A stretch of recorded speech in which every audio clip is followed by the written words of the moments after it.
you don't want to watch this video. I don't want to film this video. And certainly little Abdelrahman wishes he was at home, safe. 12 علم خشب بلاستيك ضربوا جنب صغير وطارت على عمري طول شظية 6 ملي بطلت أشوف فيها هاي. More than 100 children have been killed in Gaza since the ceasefire of early October.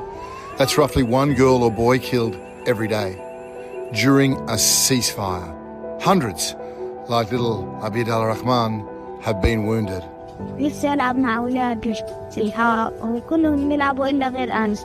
A ceasefire that slows the progress of bombs is progress, but one that still buries Palestinian girls and boys is not enough.